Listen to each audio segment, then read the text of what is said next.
principio, gracias por venir aquí a visitarnos. Bueno, este es el tercer año, ¿no? Tercer año que estamos armando el seminario y nada, espero que les guste y que sobre todo les sirva en este cierre, ¿no? Ahora que han cambiado algunas cosas en la distribución. A mí me toca hablar del activo fijo. El rubro, creo yo, uno de los rubros más complicados dentro de la liquidación. Y hay algunas reflexiones que hemos venido sacando a partir de las revisiones que estamos haciendo en este 2003. No, primero en los líquidos. Ya como todos saben, los líquidos, ¿verdad? Así que me voy a frente al punto.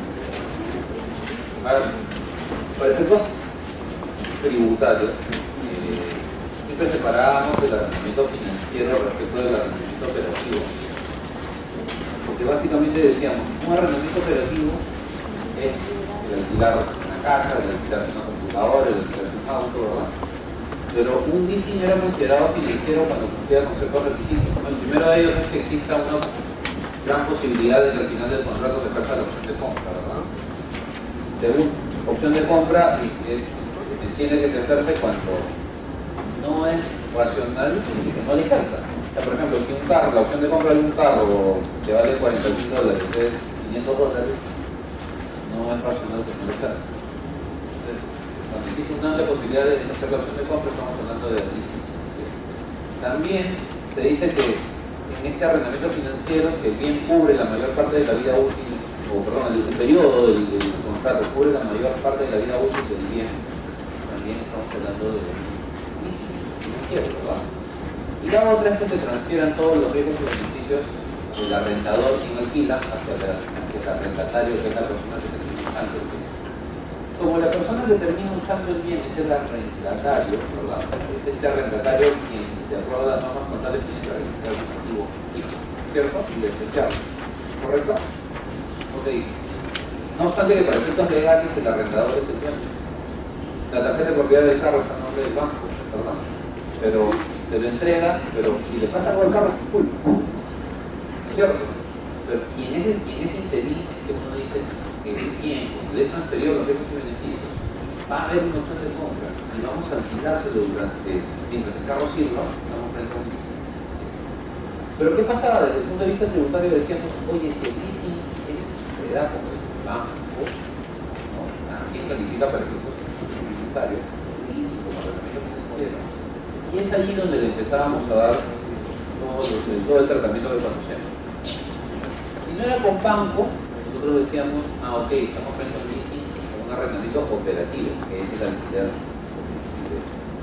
Ocurre que en el tiempo, año 2012, y realizado continuamente ahora en el 2013, han habido casos de estos en los que las compañías, a ver, para que me sigan, yo te arriendo, por ejemplo, una computadora, ¿ok? No soy banco, soy Dell, y les arriendo a ustedes las computadoras para que las usen en su oficina. Se las arriendo por 3 años. ¿Sí? Se las arriendo por 3 años. Y además, al final de los 3 años, yo te vendo la computadora a $100, $50. Entonces vemos, 3 años es la vida útil de la computadora, porque el que menos renueva esa máquina dentro de 3 años, ¿verdad? Yo te estoy transfiriendo los riesgos y beneficios porque tú la vas a usar. Y si te pierdes, tú la repones. Y la opción de compra se va a ejercer. Entonces, no obstante que esta computadora no estaba entregada a ustedes por un banco, ¿okay? No era una empresa, la que quieran, de HP o la que fuera.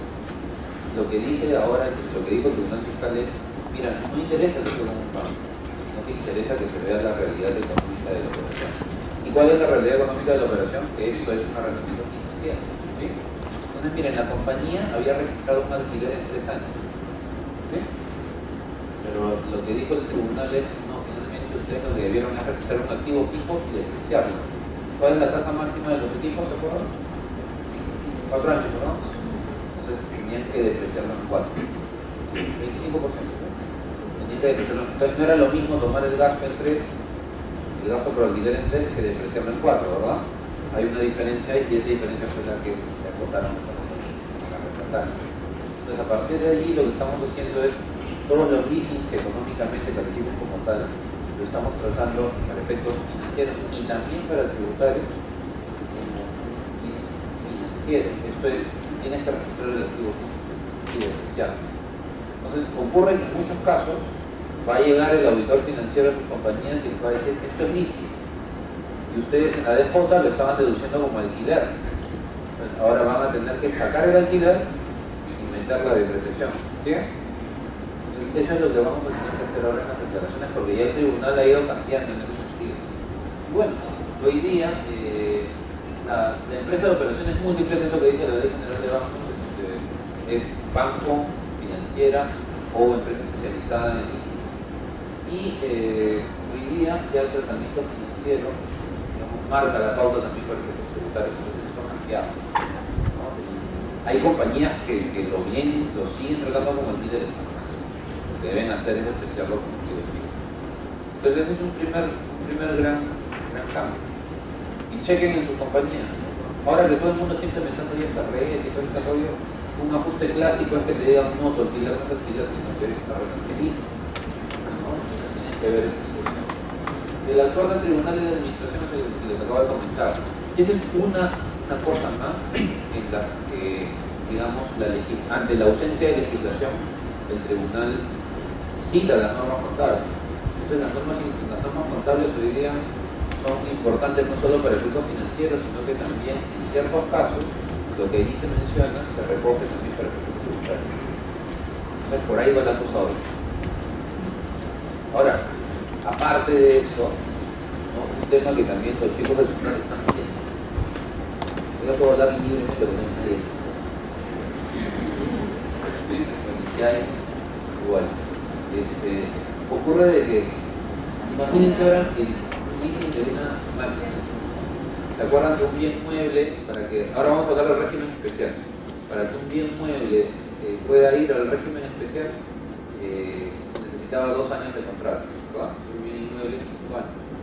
Ok, en el marco de un bien mueble, digamos una maquinaria, si yo no la tengo por leasing, la tengo que depreciar en 10 años, ¿cierto? Si la tengo en leasing, la puedo depreciar en 2 años. Entonces imagínense, hay una ventaja importante, ¿no? Porque puedo acelerar la depreciación. ¿Qué significa acelerar la depreciación? En los 2 primeros años voy a pagar menos impuestos, ¿verdad? Legalmente, ¿cierto? Porque voy a poder tomar la depreciación rápidamente. Y eso compensa el costo financiero de tener en el tiempo, ¿verdad? Entonces, en verdad, hoy día no es razonable por lo menos evaluar la posibilidad de comprar el activo fijo vía leasing. O sea, el que no, por lo menos no evalúa eso, no está aprovechando un beneficio. Pero bueno, ¿cuál es la idea? Si yo depreciaba 10%, 10, podía deducir 50 si lo tomaba vía leasing, ¿verdad? Leasing de 2 años. Entonces había una deducción de 40, ¿cierto? Ya, pero si estamos en una empresa industrial, ¿la depreciación es gasto o es costo? Costo, ¿no es cierto? Porque hay una partecita de la depreciación que se va al costo del producto. Y de hecho a diciembre ustedes no han vendido todos los productos, ¿o sí? Siempre te queda algo de stock.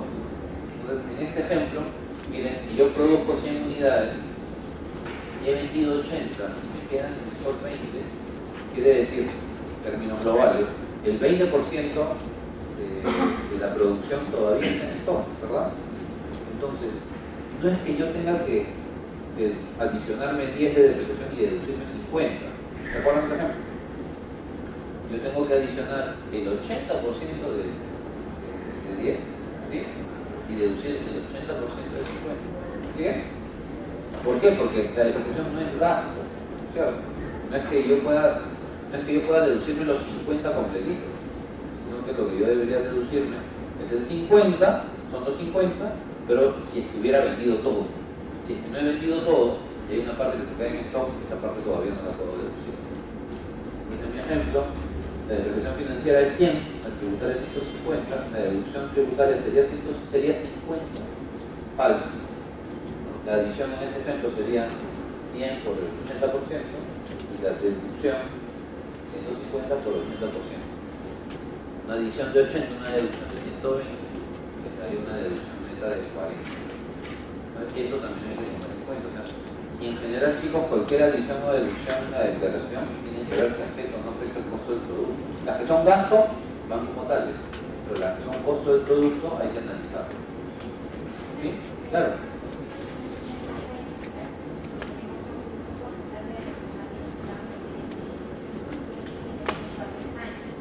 Parte de ese costo de la depreciación está incluido como costo de servicio, no dentro del costo del producto. Si nosotros quisiéramos hacer eso, simplemente significa que estamos hablando de que Todos los días.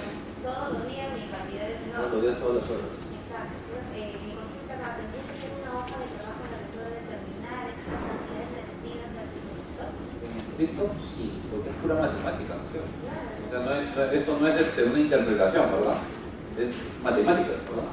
Claro, que es recontra tranca hacerlo, de acuerdo, ¿no? Pero es lo que técnicamente corresponde, ¿no? Ahora, te digo, las compañías que hacen esto, de las que hemos visto, son hoy día no llegan ni al 10%, porque los controles todavía no están preparados para hacer eso. Pero, Hay ciertas máquinas que se utilizan para cierto tipo de productos y otras máquinas para claro, y una empresa no produce solo un ítem, ¿no? Produce X ítems. No, y ahí viene lo complejo. Por eso el tema es control, control y más control. Hoy día los auditores del sistema son más famosos que nunca. Hoy día los llamamos a los chicos del sistema para muchas cosas, entre ellas para que recalculen esto. O sea, aquí el tema es que ustedes tienen que tener la idea clara. La tienen, ahora, claro, es como el abogado, ¿no? Dice, esto está grabado y esto se calcula así. A ver, calculen.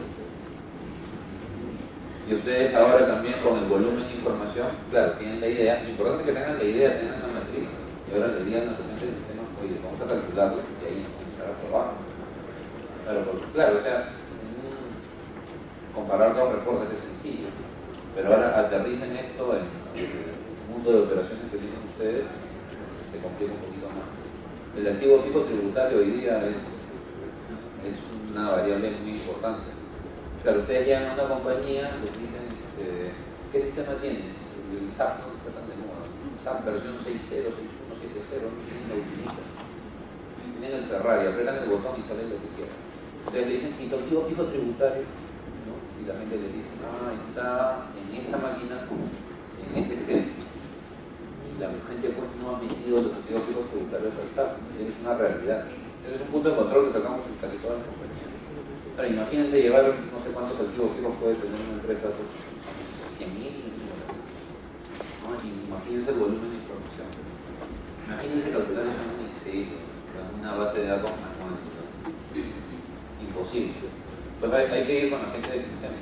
Poco a poco, conforme vayan avanzando en sus carreras, ya van a ver que el tema de sistemas hoy día es súper importante. Si no caminan con la gente del sistema, no caminan. Intereses vinculados a la compra de activos fijos. ¿El interés qué pasa? El interés para efectos financieros en ciertos casos activos, ¿de acuerdo? Activo 23, activo apto o activo calificado, si quieren, que es el activo que necesita un periodo considerable de tiempo para poder ser puesto en funcionamiento. ¿Sí? Y durante todo ese periodo el interés se capitaliza y el interés se deprecia, ¿de acuerdo? Para efectos financieros. 23, ¿verdad?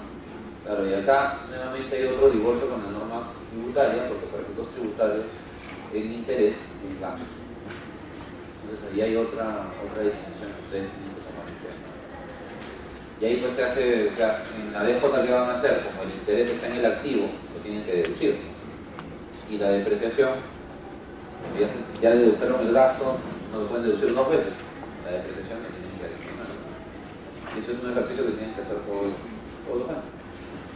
Hoy día, antes eran muy poquitas las compañías que aplicaban NIC 23, hoy día, les digo, no sé, 60 a 70% de las compañías lo aplican. Acuérdense que en NIC ya están todas las reguladas, 2011, reguladas por conocer, están todas las compañías que ya venden más de 100 millones y tengan activos, vendan o tengan activos de más de 100 millones, ¿no? Y ahora entran han hecho otro tramo, ¿no? Que da 40, y el tramo del próximo año es el de 10 millones, o sea, todo el mundo, ¿no? 10 millones de chiquitos. Entonces ya los que faltan aplicar NIF son cada vez menos. Y esta era una de las NIF que nadie aplicaba y ahora la mayoría aplica. Diferencia en cambio Con los que llevamos el curso alguna vez, pues se acordarán que esto era una tortura, ¿no es cierto? Cuando ya lo derogaron, en 2013 han derogado el tema de que la diferencia en cambio de pasivos vinculados a la compra de activos fijos, ¿se acuerdan? Esto se capitalizaba para efectos tributarios, ¿no? O sea, eso formaba parte del costo del activo para efectos tributarios. Y en tanto para efectos financieros siempre era resultado. Hoy día es resultado para efectos financieros y para efectos tributarios a partir del 2013. La mala noticia es que toda la diferencia en cambio que ustedes se adicionaron o se dedujeron en años anteriores está en el activo, ¿no? Y ese activo tiene que morir, pues, ¿no? Entonces, todavía hasta que muere el activo, tienen que seguir calculando depreciación. Pero ya no tienen que calcular el efecto de diferencia en cambio del propio año. ¿Qué? Claro, el tipo de cambio venía siendo ganancia, o el tipo de cambio venía bajando, y esa ganancia la deducíamos, ¿se acuerdan? Hoy día el tipo de cambio más bien ha dado pérdida. Bueno, esa pérdida hoy día ya la están utilizando, es deducible. Si ya no la tenemos que capitalizar en el costo, ya se va directamente al resultado. Claro, y era bien engorroso llevar el control. Bueno, la propia SUNAT en la exposición de motivos dice: es súper engorroso llevar el control, mejor la derogamos. Y en verdad eso es lo que ocurre. A partir del 2013, diferencia en cambio de resultados. Ese ha sido un cambio importante en las compañías. Bueno, se habían armado todos unos escenarios, tanto en los sistemas o en las superhojas de cálculo, pero hoy día ya no se lo sacamos. 2013 ya no. Formalidades, esta parte es muy importante, ¿ya? Es una cosa chiquita, ¿ya? Pero yo cada vez que voy a un cliente no le pago, o sea, y me da que hacer con este tema. Si ustedes revisan, este es un informe de enero, que estaba hacia ahorita, el informe 6-2014, siempre hablamos de registro de auxiliar de activos. Y yo en la universidad aprendí que si yo tengo un saldo en el activo fijo, digamos en el balance de 100, ¿no? Yo tenía que tener mi detalle pues, de cómo llegaba a los 100, es lógico. Y llegaba pues menos la depreciación, me daba el activo menos. Entonces, el balance que es el financiero tenía que tener un soporte que era el financiero, el activo fijo financiero. Pero ahora, a partir de este informe, lo que está señalando es que en realidad no importa el registro auxiliar de activos fijos financieros. Es más, dice que ese no es el libro que ustedes tienen que llevar, ese no se lo tenemos que pedir. El libro que te pide la legislación es el registro auxiliar de activos fijos tributarios, que contiene la depreciación del ejercicio tributario, la depreciación acumulada tributaria y el activo neto tributario que sirve de base para recuperar el activo. Entonces, no es el financiero. Entonces, cuando ustedes impriman su librito, y cuando saquen, exhiban los finales del libro, no tienen que escribir el financiero, tienen que escribir el tributario. Ese tributario es el que, junto con su financiero, hay una diferencia, y esa diferencia es la que tiene que estar en la declaración tributaria. Entonces, este cambio no es un cambio, ¿verdad? Es una aclaración de la administración. Es importante porque casi todos llevábamos el activo fijo financiero. A propósito de la implementación de esto,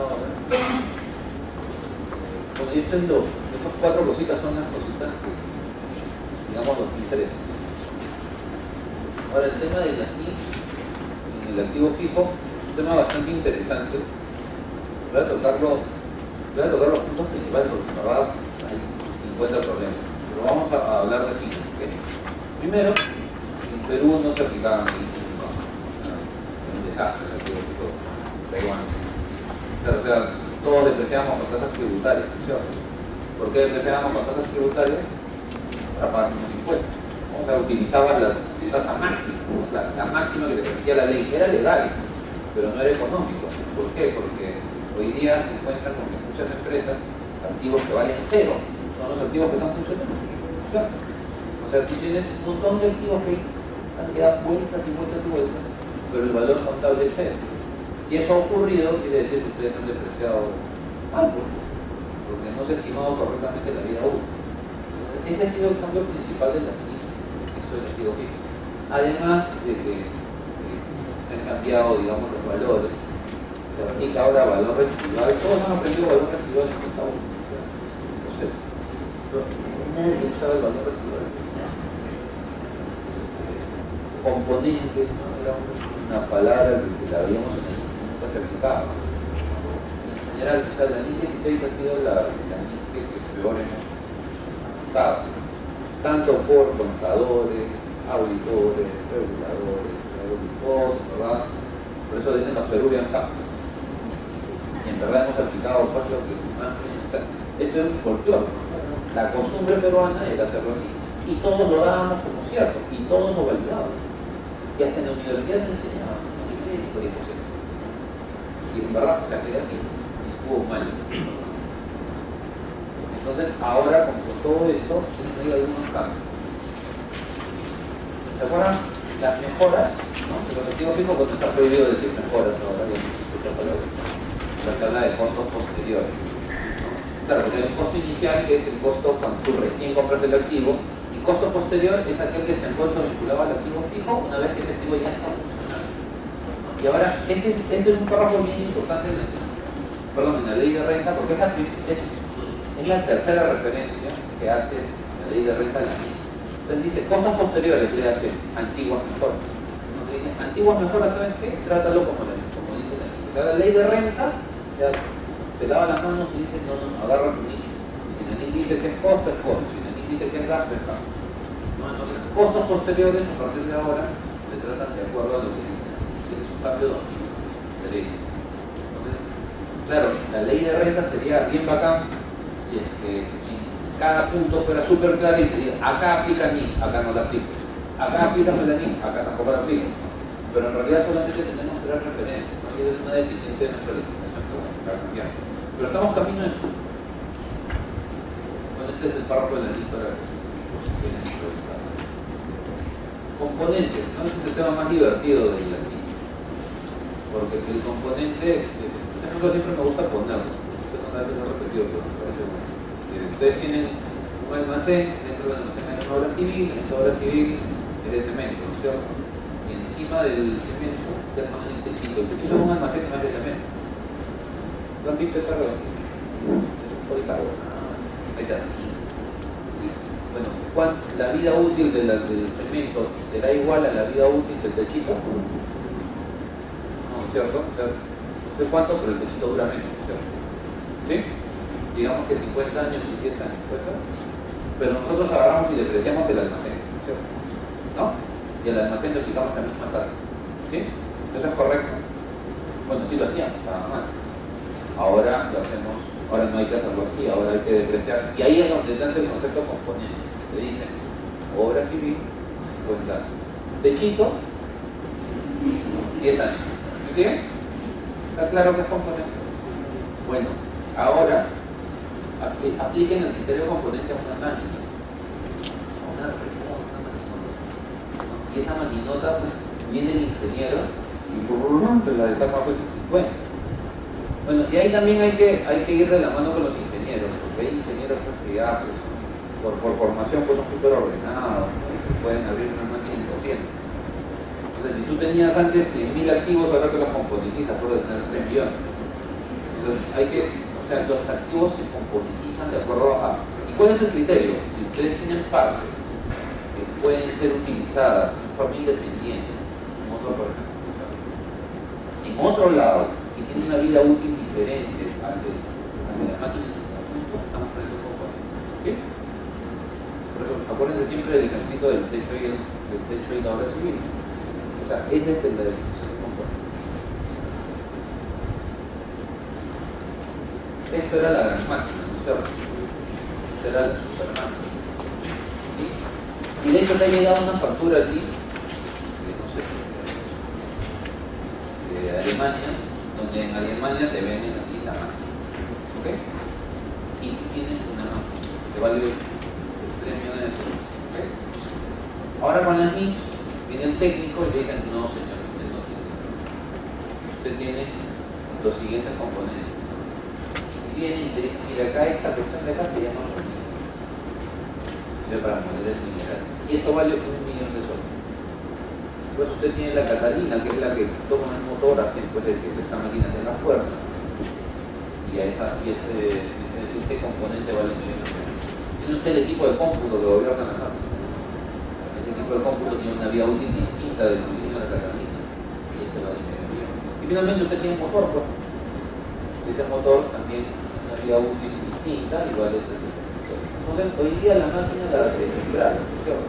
Pero noten ustedes que cada parte podría ser utilizada en forma independiente en otro lado, ¿cierto? Y cada una de estas partes tiene una vida útil distinta. Cada una tiene un valor distinto. Bueno, la mala noticia es de que antes nosotros despreciábamos la maquinota. Financiero 20%, digamos, y tributario 10%, calculamos adiciones de reducción y se acabó el problema. ¿Sí? Hoy día, ¿qué creen que va a pasar con los componentes? Ya no hay ningún activo que se llama maquinota. Ahora, en el financiero, van a tener que esa maquinota se abrió. Bueno, y acá no lo estamos mezclando ni con valor residual, no, nada, sí. Entonces, hoy día esta máquina se abrió. Y fíjense ustedes que cada componente tiene una vida útil distinta, como vino 5 años, la camina 4, el tipo de cómputo de 5. Y lo comenzarán a depreciar. Y acá les va a salir la depreciación financiera. Entonces, hoy día la depreciación se abre. ¿Y qué pasa con el tributario? En el tributario tienen ustedes dos caminos. O también lo abren, ¿okay? Que es como hemos hecho acá, pero noten ustedes que las tasas financieras, que son las de aquí arriba, en ciertos casos exceden las tasas máximas. Las tasas máximas tributarias son 10% para maquinaria, 25% para el tipo de cómputos. Y luego por cada línea calculamos la adición o la deducción que corresponde. Y acá la gran pregunta que tenemos todos es: ¿el tributario es así, componentizado, o es que el tributario sigue siendo una sola línea del sistema máquina? ¿Por qué? Porque tú tienes la factura que te dice que tú has comprado una máquina. ¿Sí? La mayoría nos inclinamos por esto último. Digo la mayoría porque hay algunos que piensan que sí. Pero aquí la máquina es la que se estaría depreciando con la tasa de vida útil tributaria. Y acá recién comparas con la financiera. Noten ustedes, en los dos cuadritos no dan los mismos números. ¿Por qué no dan los mismos números? Porque hay un componente que tiene una tasa distinta. Entonces, ese es el motivo por el cual no dan los mismos. Claro, y acá puedes estar hablando de millones y millones. Dependiendo de. Entonces, sí es algo que ustedes tienen que verificar. Hoy día el tema de los componentes, yo digo que es complicado. Y lo vamos a seguir teniendo, porque les va a seguir a ustedes llegando facturas por la maquinota. No les van a llegar facturas por el molino de la transferencia por factura. Conversábamos con un gerente de logística súper ordenado. Yo le decía: para mira, ¿sabes qué? Acá vas a tener que hacer esto todos los años. Porque hoy día, en la mañana, seguramente han comprado otra maquinota. Y no han comprado un molino, una catalina, un tipo de computo. Claro, porque el tema se arregla si es que te llega una factura por cada componente. Pero no es así. Uno, porque el proveedor no tiene en su sistema un ítem que se llama molino, catalina, un tipo de computo motor. El señor tiene un ítem que se llama máquina. Dos, no le conviene, porque cuando tú te compras repuestos, claro, el te lo va a vender al triple de lo que cuesta acá. Tú lo utilizarías como herramienta de negociación, que es lo que necesitaban los logísticos. Y tres, es más papel para ellos. Entonces, hoy día este es un problema que va a seguir. O sea, ustedes van a componentizar de acá hasta quién sabe cuánto. Entonces, o sea, cada año ustedes van a recibir una factura, y hoy día es por eso que la contabilidad ha cambiado, porque ustedes, cuando reciban una factura de archivo fijo, o sea, no es acá la ingeniera o el ingeniero el que va a poner la vida útil, ¿no? Porque antes el contador el mismo era, ¿no? Ponía la vida útil de las máquinas. Esta máquina será 10%. Esta no, el técnico es, y en verdad es el técnico el que tiene que poner la vida útil. Pero así era antes, ¿sabes? Así era antes, así de trágico era. Y el contador era el que ponía la vida útil. ¿Por qué? Porque, o sea, en realidad decían, antes maquinaria equipo 10%. Este es un día de transporte 20%. Y siempre aplicábamos las tributarias. Hoy día el proceso ha cambiado. Es más, el proceso documentario ya cambió. La factura tiene que llegar allá a planta. El señor de planta me tiene que decir cuál es la vida útil, cuál es el valor residual, cuáles son los componentes. Y recién, de acuerdo a eso, metemos en el módulo del archivo fijo y nosotros recogemos la información. Pero nosotros no tenemos por qué participar ya de eso. Obviamente hay que revisar que los cálculos sean correctos, pero las matrices no son de contabilidad, no pueden ser. Es el técnico que tiene que hacerlo. Y si lo sigue haciendo contabilidad en sus empresas, está muy mal. Porque no hemos estudiado esto. Es como que al señor le vengan a hablar del... Es como que al ingeniero le vengamos a hablar de ajuste por inflación, de diferencia en cambio, de la NIF, de derivado. No saben nada de eso. Igual nosotros no somos competentes para hablar eso. O sea, ¿de dónde vamos a saber cuánto dura una máquina? ¿De dónde vamos a saber cuál es el valor residual? Pero en muchos casos asumimos ese error. Y no es nuestro error. Bueno, y aquí la clave es control, más control. Tu sistema contable. Activo fijo tributario en Excel, pobrecito. O sea, ¿en qué versión estará? ¿Y en qué máquina estará? ¿Y en qué disco duro estará? ¿Y en qué parte de la nube estará? O sea, el Excel es bueno para hacer calculitos, datos de trabajo, soporte de ciertas cosas. Tú no lo vas a usar más para soportar todo un rubro del estado financiero. Eso es hasta irresponsable, ¿no? Porque o sea, el Excel es sujeto a muchos errores, sujeto a que alguien meta la mano, cambie y tú no te diste cuenta, no te da rastro. O sea, el Excel nuevamente sirve para un rato, ¿no? Pero no pueden mantenerlo como una constante. Entonces, hoy día sí se piden sistemas para que las cosas cambien. Esa pregunta es amiga, baja por reemplazo. Los dibujos sí. Se malogra el motor, ¿no? ¿A cuánto le dan de baja? A 300, digamos que se malogra acá. 300 menos 150, 150, ¿verdad? ¿Y en el tributario a cuánto le dan de baja? ¿Me siguen? ¿Y en el tributario a cuánto le dan de baja? El tributario no es motor, el tributario es la maquinota. Tenemos una parte. Bueno, no hay procedimiento, por eso también falta normal. Y es innegable que se va a malograr el motor.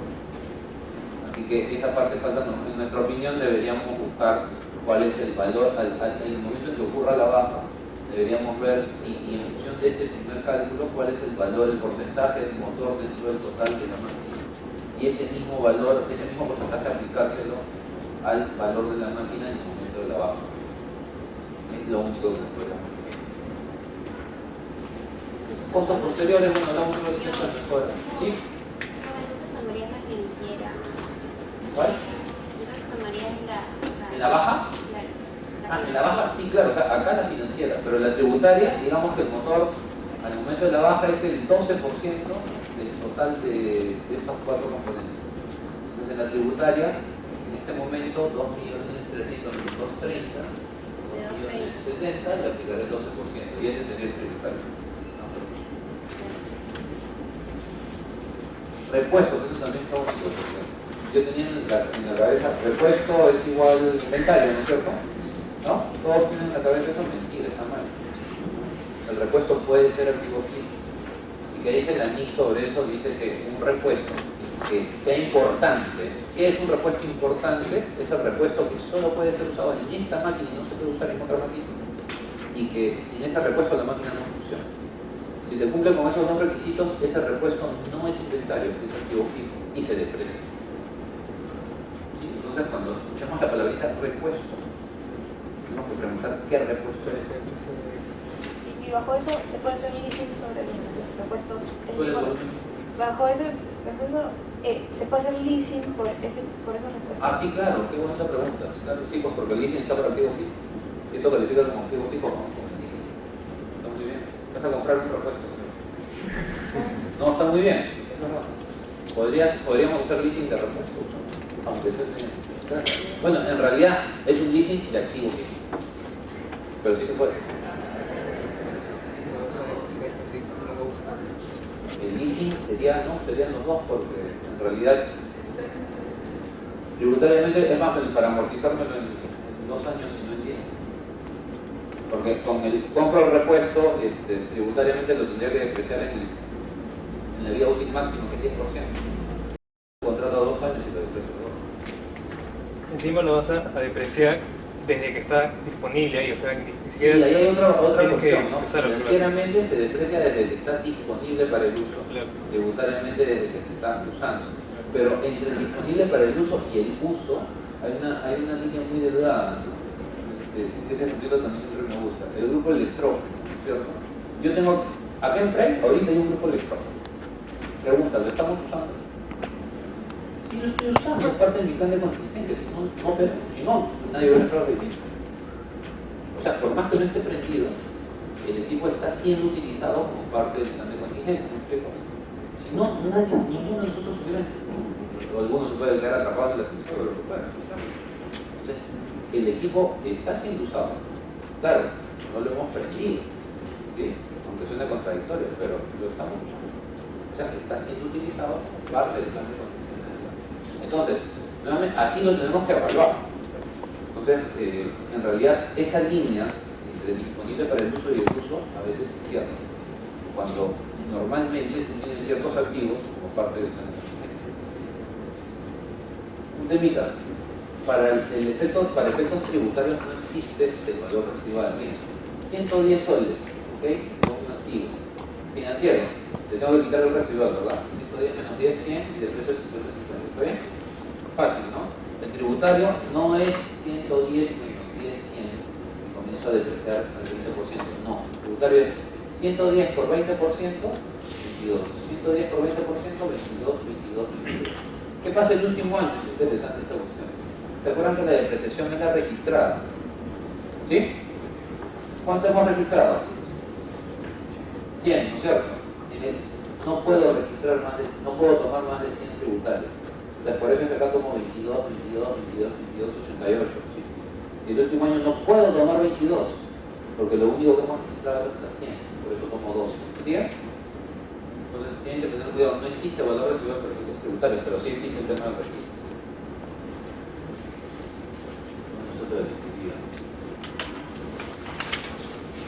Esto es lo del diferido, en realidad es lo mismo, un poquito más complicado de lo anterior. Ajusta el valor de los activos. Cuando yo reevalúo, chicos, 100 más 20, 120, ¿no es cierto? La depreciación de los 100 es deducible, la depreciación de los 20 no es deducible, ¿sí? Ahora el ejemplo al revés, 100 menos 20 igual a 80, ¿sí? Claro, 100 menos 20 igual a 80, igual la depreciación financiera, 8, ¿sí? La tributaria, 10. Claro, en principio decimos 10, pero ¿cuánto hemos registrado? ¿10 o 8? Entonces, ¿cuánto puedes tomar? 8, ¿sí?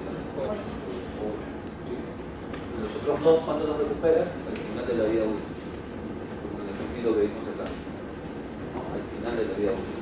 Me olvidé de decirles que acá la depreciación no está registrada del año 3 al año 5. No hay registro. Entonces, ¿cómo tomamos la depreciación? La ley les pide que la registren en el impuesto diferido. Entonces, por eso tenemos que registrar. Bueno, y un par de ejemplos finales. Cambia la vida útil del activo. Miren. El vehículo, digamos, mi camioncito de distribución valió 500, financieramente lo depreciaba financiera y tributariamente en 5 años, pero ahora ha venido el perito y me ha dicho que no, el camión no dura 5 días. ¿Qué tengo que hacer? Miren, durante los 2 primeros años yo deprecié 100 y 100, ¿verdad? Pero ahora que me dicen no, que me he cedido en la tasa de depreciación, no toca 100 y 100, debería depreciar solo 50 y 50. Entonces lo que les pide es que extornen la depreciación porque han depreciado en exceso. ¿Sí? Si hemos extornado depreciación, la primera pregunta que te hacen es, oye, ¿dónde has tomado más gasto en los años anteriores? Sí, has tomado más gasto. ¿Tengo que rectificar esa cosa? No. ¿Por qué no? Porque en realidad esto es una estimación contable, no tiene por qué afectar la base imponible del impuesto. El asiento que van a registrar es depreciación que se extorna contra el patrimonio, porque todos son acumulados. Ese abono NIC 1 debería ser ingreso porque está abonado. Debería ser ingreso por efectos tributarios, tampoco, por lo mismo. ¿Qué debería ocurrir? Miren, yo ya me tomé 100 y 100 en estos años. No me puedo tomar más de 500. Y a partir del año 2013, tengo que tomar máximo el registro contable de 50. Sigo con 50 hasta que viene el mes. En los últimos años noten que en el financiero me van a quedar 50 y 50, ¿no? Porque son los que tornean acá, ¿se acuerdan? En los últimos años voy a tener que devolver estos 50 y 50 que me tomé en los primeros años. Eso es lo que va a ocurrir. Control y más control. Aquí sí, cada línea es complicada de llevar, pero hay que controlarla. Y valor residual pasa lo mismo. Ahora, no vayan a aplicarle valor residual a todo. O sea, el valor residual se aplica solo a lo grande.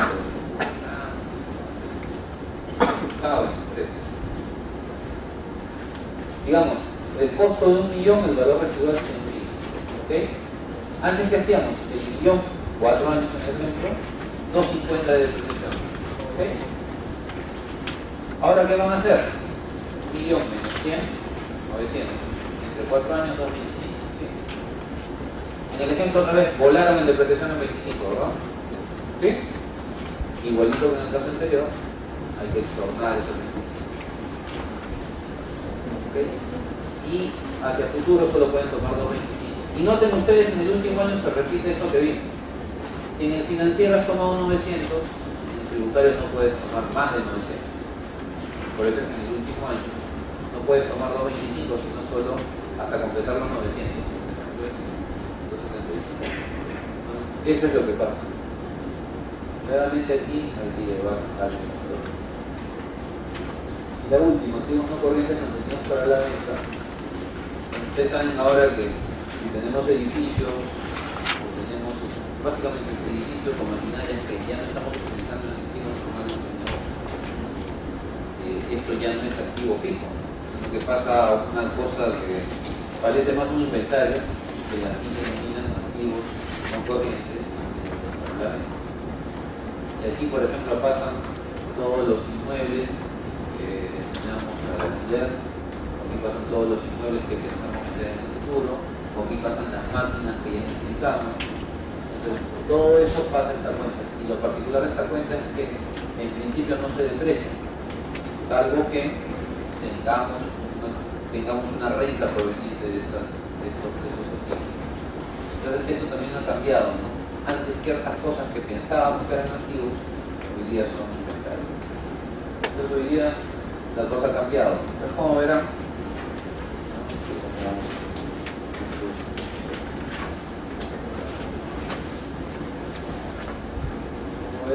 el tema del activo fijo es un tema importante, un tema que ha venido cambiando y que realmente hoy día requiere de mayor control por parte de los consumidores. Hoy día ciertamente el activo fijo, creo yo, es el rubro más complicado desde el punto de vista tributario. Si ustedes no le ponen un poco a esto, puede salir un número equivocado. Y ustedes ya saben que las multas son del tamaño de la mitad de tu error. Hay rebajitas, pero es verdad, o sea, finalmente podemos decir que la multa es del tamaño de la mitad de tu error. Te equivocaste en 10 millones, en 5 millones. Ahí hay rebajas que aplicar, pero ciertamente es un tema importante hoy por hoy. Entonces, esto del activo fijo les tiene que servir a ustedes para ver que no es una partida muy simple, ¿no? Que necesita hacerle un mantenimiento periódico. No sé si tienen alguna duda. Sí.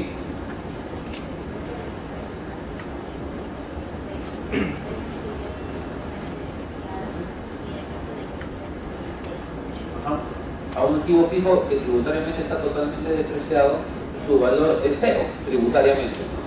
Y lo quiero vender y ahí ya no tengo renta, sino que voy a tener que pagar impuestos sobre el interés, porque ya el costo es cero.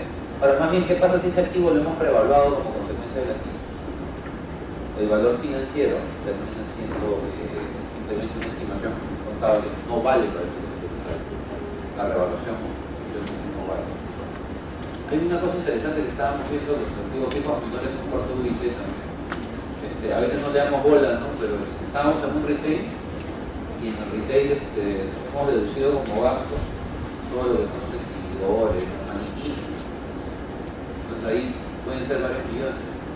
Las compañías deprecian las de menores un cuarto de UIT, las cajas de cerveza, las botellas son activos fijos, ¿no? Y menor a un cuarto de UIT. Y ahí son varios millones. También hay normas que se pueden ayudar. Bueno, sí. ¿Por qué la botella es parte del activo fijo? ¿Perdón? ¿Por qué la botella es parte del activo fijo? Es parte del activo fijo, dura más de un año. ¿Sí? Pero no es parte de la existencia que tienes ahí. Las botellas retornables, ¿ok? Son activos fijos. Porque es parte, tú ahí pasas lo que tú vendes es la cerveza. No vendes la botella. ¿Verdad? Pero no están cuantificando. Y la botella, claro, la puedes cuantificar. No, pero si alguien se la queda. No, lo que pasa es que si alguien se la queda, te la compra. ¿No? Te la tiene que comprar. Pero el envase no retornable, ese sí es inventario. Porque ese tú lo vendes. Es parte del costo venderlo. Entonces, ese fue todo un desarrollo, ¿no? Esa es una resolución del tribunal de hace 20 años. ¿No? Finalmente las botellas son activos. Y también es un tema interesante. Chicos, si no hay más preguntas, os dejo con Mario.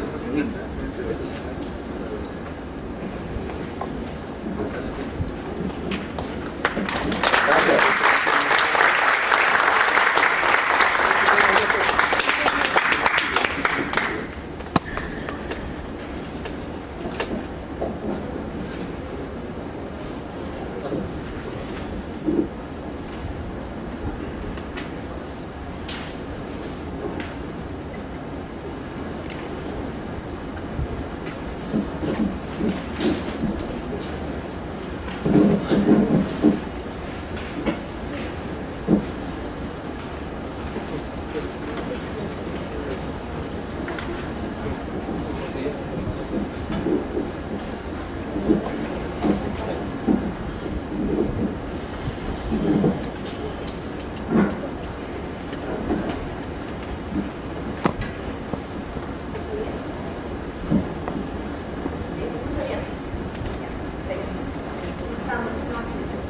Mi nombre es Carolina Salazar.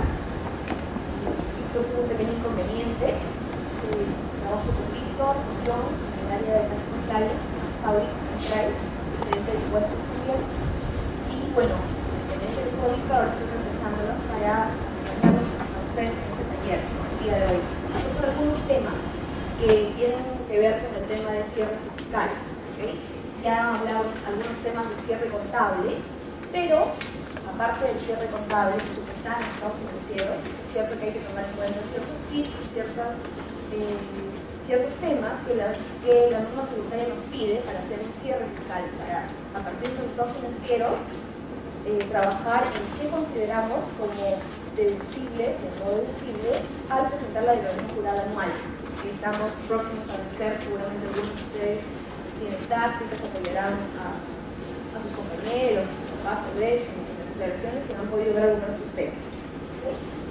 Primero vamos a ver el tema de gratificaciones ordinarias y extraordinarias.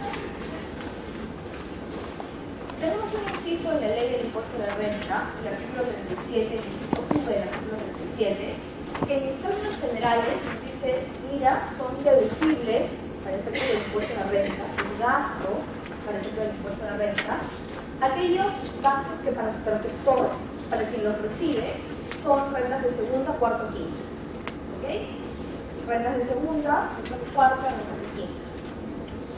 Tenemos aquí, hasta allí todo está bien, lo que está en la contabilidad, que para su perceptor sea segunda, cuarta o quinta es deducible. Tenemos una limitación que nos pone la ley, ¿okay? Que para que sean deducibles tienen que estar pagados. ¿Cuándo? Hasta el vencimiento de la presentación, hasta el vencimiento de la declaración jurada. ¿Okay? Y pongamos atención que lo que nos dice es hasta el vencimiento. ¿Okay? ¿Qué sucede? Que hay muchos contribuyentes, ¿no es cierto?, que deciden pues acelerar la presentación de sus declaraciones juradas y la pueden presentar ahora en febrero. Tengo el gasto de la planilla, o de repente una gratificación extraordinaria, ¿no? La provisioné en mi contabilidad, 100.000, ya tengo un gasto, presento ahora mi declaración en febrero. Todavía no la pagué la declaración 1.000. ¿La tomo o no la tomo? ¿La hago deducible o no la hago deducible? ¿Qué es lo que nos dice esta norma? Lo que nos está diciendo es pagar dentro del plazo para la presentación. Pero ojo que ahí tengamos en cuenta que cuando dice el plazo para la presentación es el plazo del vencimiento, no dice a la presentación. Yo tengo para presentar hasta marzo, es decir, hasta marzo tengo para pagar y por ende hacer deducible esos 100.000 que poníamos en el ejemplo que están en mi contabilidad. ¿Sí? Este es un tema que hay que tener cuidado, porque a veces confundimos la presentación, no es a la fecha de la presentación, es el vencimiento para la presentación, ¿cierto? Sí. Correcto. perfectamente aplicable porque las utilidades son remuneraciones. Por ende, para el perceptor, quinta categoría y entra aquí. Lo vamos a ver después, pero efectivamente funciona así. Si yo presento mi declaración ahora en febrero, yo sé cuánto voy a pagar, pero todavía no la pago, ¿ok? Si la pago la otra semana, que todavía estoy dentro del plazo para la presentación, como dice la norma, entonces puedo tomarse eso, ¿no? Como deducible para efectos fiscales. ¿Listo? ¿Qué tenemos ahora adicionalmente a esto? Tenemos, aparte de la regla general, que es gasto del ejercicio 2013, que tengo que pagarlo hasta la declaración jurada, también tengo que existen gastos que podría no haberlos provisionado. En el ejemplo que poníamos, nosotros decíamos, tengo 100.000, ¿no es cierto?, que están en mi contabilidad, que están como provisión, como gasto, y es gasto del 2013. Ese tengo hasta el vencimiento de la declaración jurada para pagarlos. Tengo hasta marzo del 2014 para pagarlos. Pero, si por alguna razón yo tengo un gasto, ¿okay?, que no está provisionado y que lo pago en el ejercicio, también lo puedo hacer deducible, y esto está en una disposición específica, en la 48ª disposición final, transitoria final, que nos dice que los gastos serán deducibles en el ejercicio en que se paguen, independientemente de independientemente que se encuentren provisionados en un ejercicio anterior. ¿Okay? Entonces, esta regla de puedo pagar hasta el vencimiento funciona para los gastos del ejercicio. Si estamos parados en el 2013, ¿okay?, funcionan para los 2013. Los del 2013 sí tengo tiempo para pagarlos y por ende hacerlos deducibles hasta la presentación, el plazo para la presentación de la reforma. Si, estando en el 2013, yo hago un pago de un gasto que no me pude tomar en años anteriores, que recién estoy provisionando acá, del 2012, por decir, será deducible el ejercicio 2013, en la medida que lo pague en el 13. Si lo pago en el 14, al año siguiente, ya no es deducible en el 13, es deducible en el 14, porque es en el ejercicio en que lo pago, que no corresponde a la lógica del devengado. Gasto devengado en el ejercicio, que corresponda a cuarta, quinta, gratificaciones, participaciones, remuneraciones, tengo hasta el vencimiento. Si lo pago y corresponde a un ejercicio anterior, es deducible en el año, en el ejercicio en que se paga. Y vamos a ver un pequeño ejemplo. ¿Sí? Las gratificaciones, las participaciones a los empleados, son rentas de segunda, cuarta, quinta. Otra vez tenemos la regla general, ¿no es cierto? Constituyen para los perceptores segunda, cuarta o quinta, pueden deducirse en el ejercicio horario que corresponde cuando hayan sido pagados dentro del plazo establecido para la presentación. Otra vez, dentro del plazo significa hasta que vence el plazo. ¿Okay? Esto tiene una lógica, ¿no es cierto? ¿Qué me dice? De repente ustedes han visto el tema para personas naturales. ¿Cuál es el tema de la lógica de por qué me exigen el pago para yo hacer deducible eso? Hay un tema de neutralidad fiscal, ¿verdad?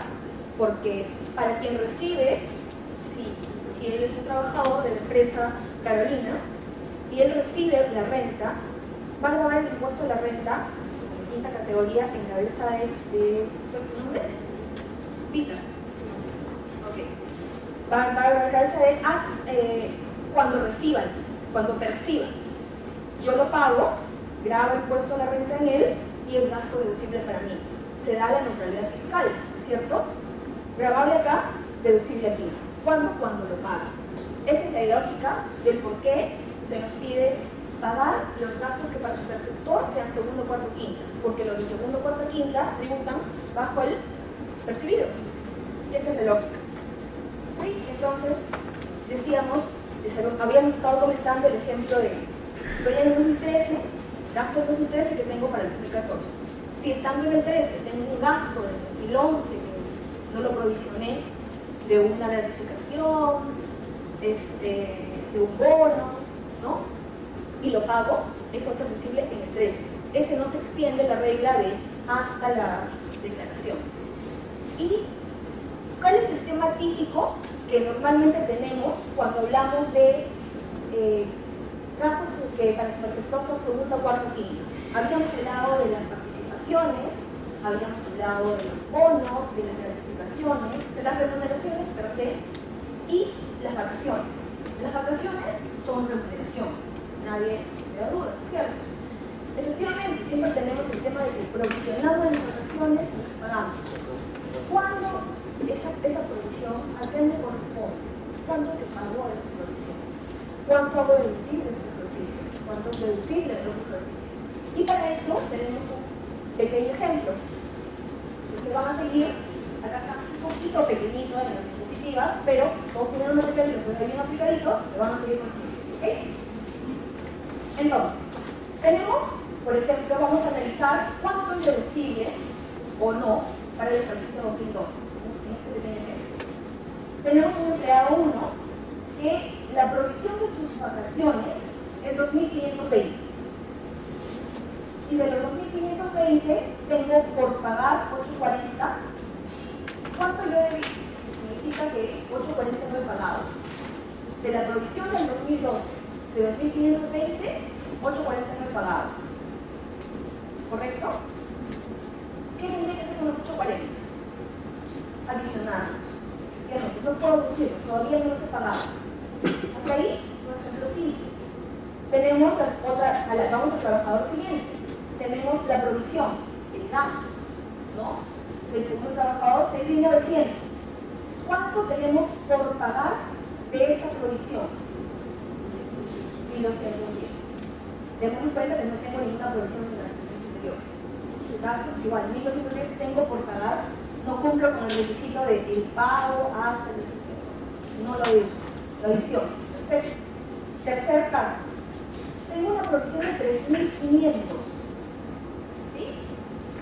Del ejercicio 2012, según el ejemplo que tenemos. También tengo una provisión de 180 del 2011 y de años anteriores del 2011 otros 180. ¿Cuánto tengo por pagar del 2012? 3.860. ¿Ok? Si ustedes se dan cuenta, los 3.860 que tengo por pagar son los 3.500 que provisioné en 2012. Estos 3.860 que están en el pasivo es el acumulado, ¿no es cierto?, de todas las provisiones. Que es, en este ejemplo, todas las provisiones están sin pagar. Entonces, en el ejercicio, ¿cuánto tengo en el estado financiero como gasto? 3.500. ¿Cuánto me he pagado del ejercicio? 3.500. Eso tengo que adicionar. Vamos al siguiente ejemplo. 2.600, 6.30 no pagué, 6.30 en edición, ¿no? 3.100 tengo acá que provisioné y de los cuales me falta pagar 3.180, es el acumulado de la provisión del propio 2012 a la provisión del 2011. Acordémonos que el pasivo tiene el acumulado, el stock, ¿no es cierto? Igual en el siguiente ejemplo tengo 2.900 que tengo por provisión y de los cuales me falta pagar 2.600 tengo que adicionar o deducir. ¿Qué pasa el año siguiente? Hemos visto el año 2012, vamos al 2013.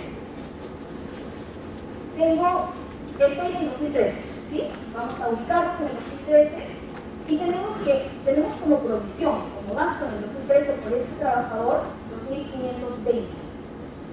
¿Listo? Yo tengo por pagar 3.360.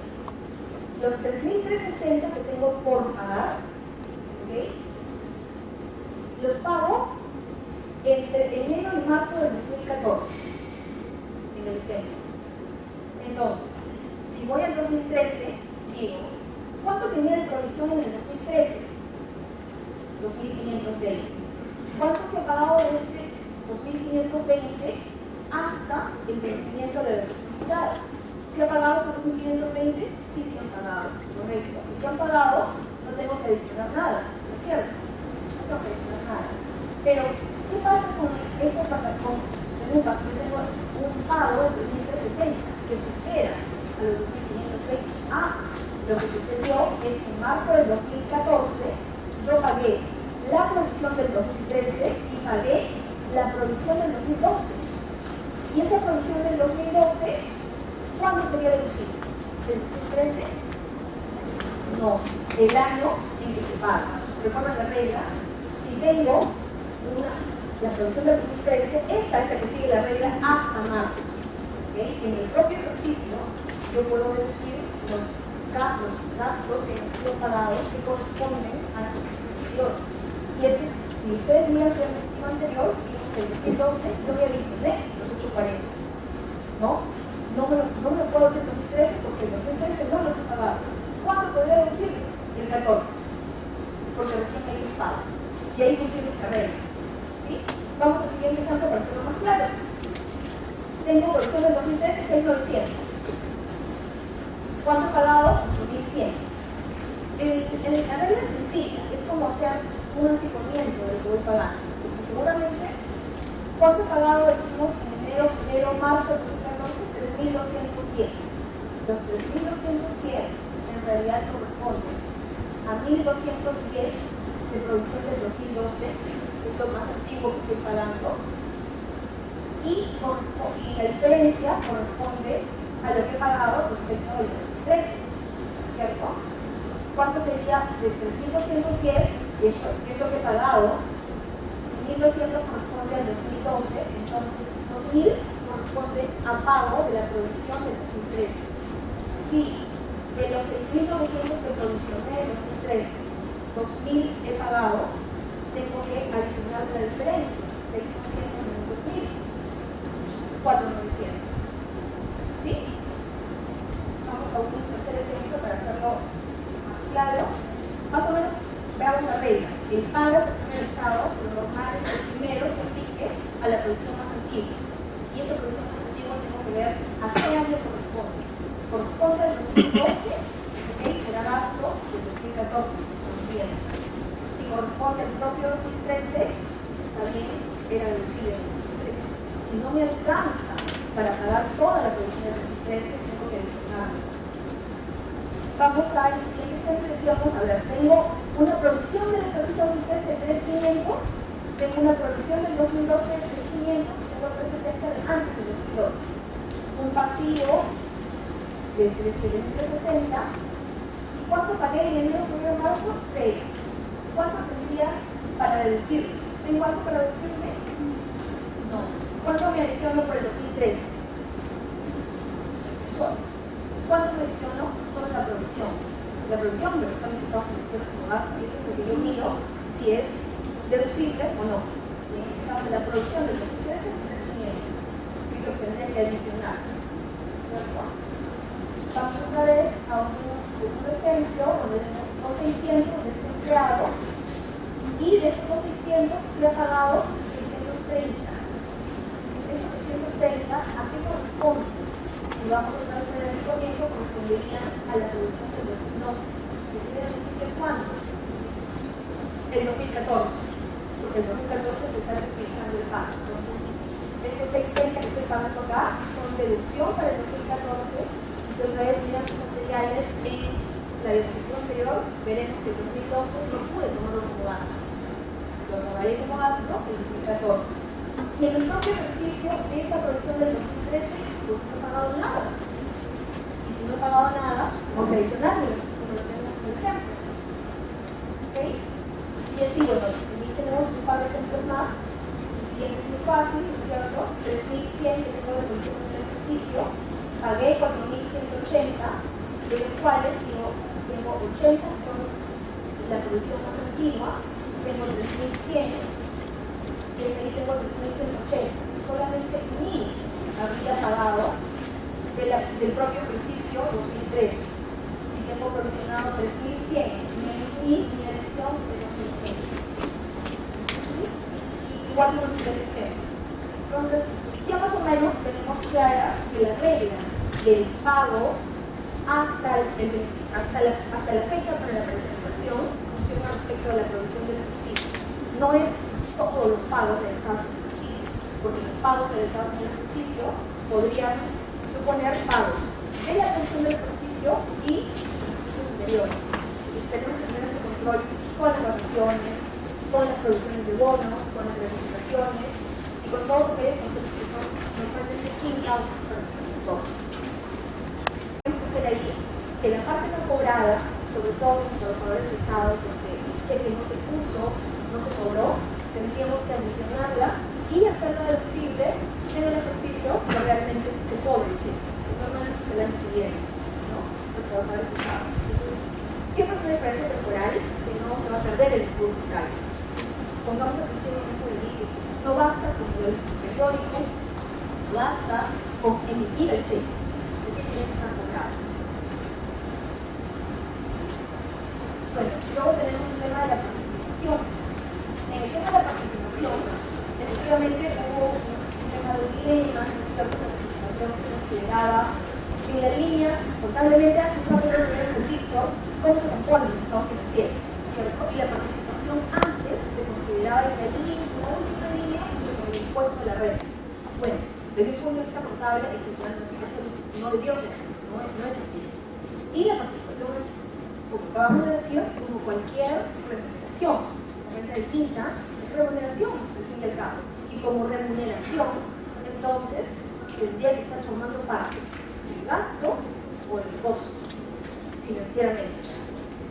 Cuando se dio esta discusión, bueno, una remitió su posición mediante un informe, que es el que tenemos en pantalla, ¿no? ¿Y qué es lo que dijo? Bueno, la participación, ¿no? La participación es deducible, constituye gasto deducible.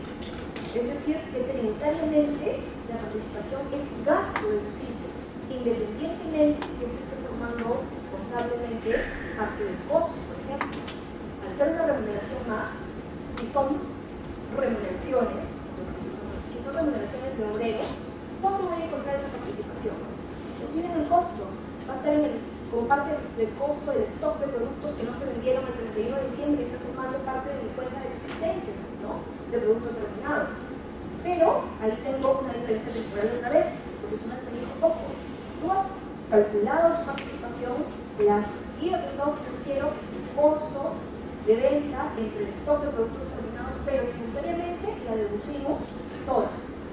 ¿Por qué? Porque tributariamente, ya tenemos por mencionar, es gasto deducible del ejercicio al que corresponde, siempre con la limitación de cualquier remuneración, siempre que se pague dentro de los plazos previstos para la estructura. ¿Okay? Entonces, tengamos en cuenta cómo está pintando esta participación dentro de los estados financieros, porque podríamos tener una diferencia temporal. Si está en gasto, financieramente, no tenemos problema. Si está en costo, sí, hay que hacer una diferencia temporal.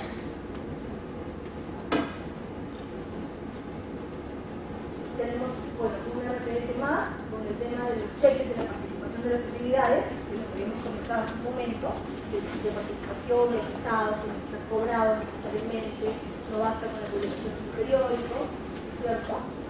Y aquí efectivamente el tribunal dice, ¿no? O sea, únicamente se trata de publicación, comunicando la disposición de los cheques, por sí sola resulta insuficiente para que los trabajadores pudieran disfrutar de este ingreso. Entonces, volvemos a confirmar el criterio preferencial que ya está tomando el Tribunal Fiscal y que es una sigue aplicando estas disposiciones para ustedes, ¿no? Dime. ¿Podríamos hacer una figura de esa participación para esos trabajadores? Creo que podríamos hacer una copia del Banco de la Nación, su nombre, que está porque ya sale de ese efectivo sale de la empresa. Mira, yo hace poco hemos pasado un...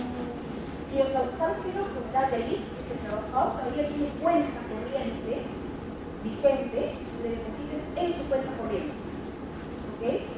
Si le depositas en una cuenta corriente de él, digamos que no la has desactivado, es la que tenía seguramente en nuestra empresa, y sigue allí, depositas en ahí y no va a tener ningún problema. ¿No? Abrir una cuenta, si has avisado al trabajador, podría funcionar.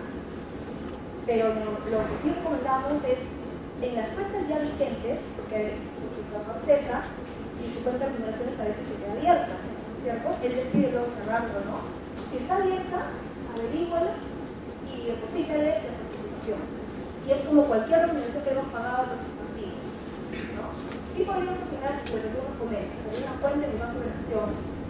No sé qué tanta disponibilidad tenga en esa cuenta, ¿no? O qué tan fácil sea abrir una cuenta a nombre de cualquiera en el Banco de la Nación. Pero sí podría funcionar efectivamente. Lo que tampoco no es deducible, que de hecho hemos pasado en alguna fiscalización, es el tema del cheque no negociado. Perdón, el cheque de gerencia, ¿ok? Que nos ha pasado.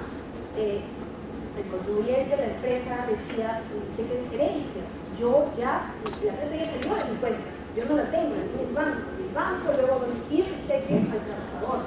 Entonces no me puedes decir que esa plata puedo tomarla y emitir el cheque todavía sigue y sacas, ¿no? El cheque de herencia es distinto al cheque normal. No, igual, no con el tema de cheque de herencia es lo mismo. No goza del trabajo, el trabajador no goza del efectivo. Vamos a defenderlo, pero bueno, estamos con este criterio todavía. Efectivamente podría funcionar. Dime. ¿Qué pasa si el trabajador no realiza el requerimiento a través de ¿cuánto tiempo tendría? Es un tema legal laboral, pero igual lo hacemos. Las participaciones, digamos, que los trabajadores procesados los dejan ahí, el plazo legal para que un trabajador ya no pueda reclamar sus beneficios laborales que produjo la participación son 4 años. ¿Okay? Si en esos 4 años él no tiene a reclamar esa participación que está ahí, su cheque está ahí, o su derecho a cobrar, esa participación nunca va a regresar a la empresa. Es decir, si yo tengo un pasivo que nadie va a venir a cobrarlo porque ya pasó, ya prescribió y empezaron 3 años, ¿okay? Nunca va a poder ser ingreso de la empresa. Lo que se hace es que esa participación vuelve a ser bolsa de la participación del 6º año. Estoy en el 6º año, ya lo quiero cobrar y digo, esto ya no lo van a cobrar. ¿Qué hago? Lo traigo y aparte de la participación del año, tengo esta otra participación que se reparte entre los trabajadores activos, a los que les corresponde la participación del año que decido traer la participación no cobrada, porque los trabajadores ya no van a cobrar porque ya perdieron su derecho. Es decir, esta participación no cobrada nunca va a ser incremento ni ingreso de la empresa. ¿Okay? Esa es la lógica de la participación cuando se cobra.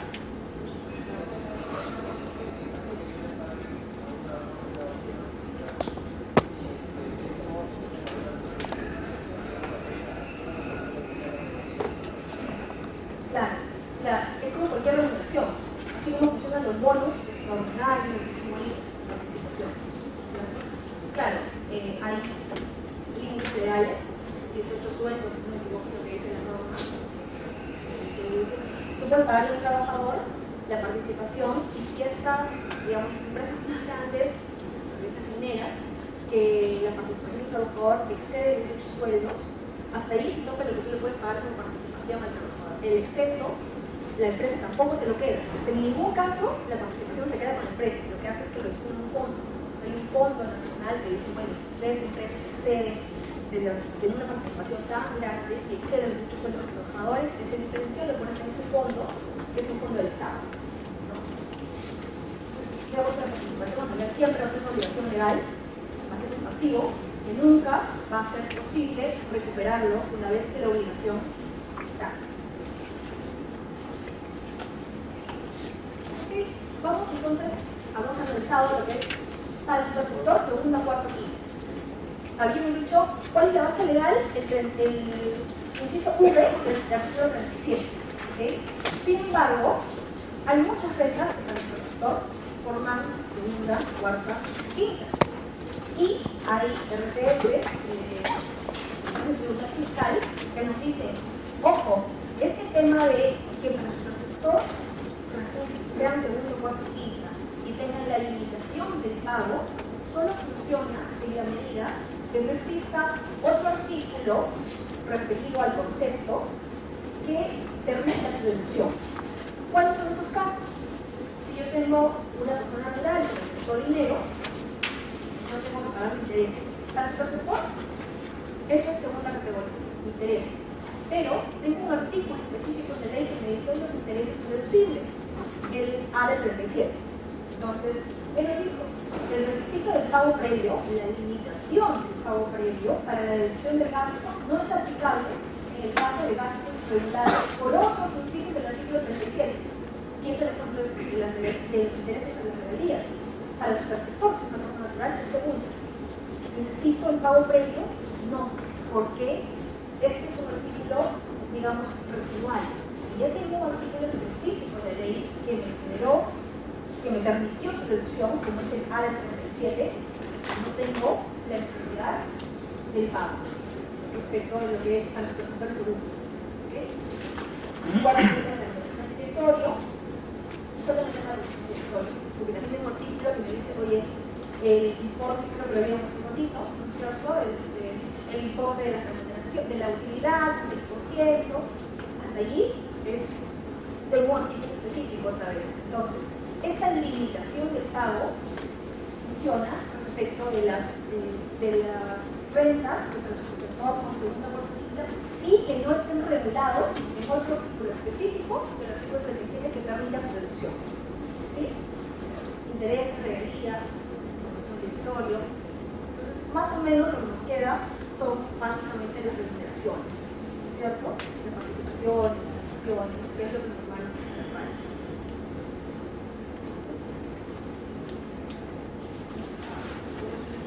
Adicional del 4.1, famoso 4.1 que a muchos contribuyentes está llegando a las famosas esquelas, ¿no? Que ya deben haberlo visto seguramente. En las empresas normalmente tenemos ciertos gastos que lo que nos dice la normativa o lo que el legislador en su momento buscó es, mira, yo quiero asegurarme que el accionista tú le estés pagando dividendos, pero que no me estés descubriendo desembolsos de efectivo o salidas de dinero que puedan ser utilidades encubiertas. Entonces, ¿qué se propuso el legislador? Dijo, mira, como los dividendos están grabados con 4.1 y si tú te disfrazas los dividendos en otras salidas, desembolsos de efectivo que no se parecen, son, que no tienen control, la norma le llama control tributario, ¿no es cierto? Es básicamente desembolsos efectivos, salidas, que no tienen control a quiénes fueron, para qué sirvieron, beneficiaron a quién. Eso, lo que uno dice, no. Yo asumo que eso es renta del accionista por el dividendo encubierto y tendré que estar pagándome el 4.1. De hecho, la norma pone ciertos supuestos muy específicos y te dice, mira, yo asumo que estos sí o sí son gastos sin control tributario. ¿Y cuáles son? Gastos particulares del accionista. Bueno, pues se encuentran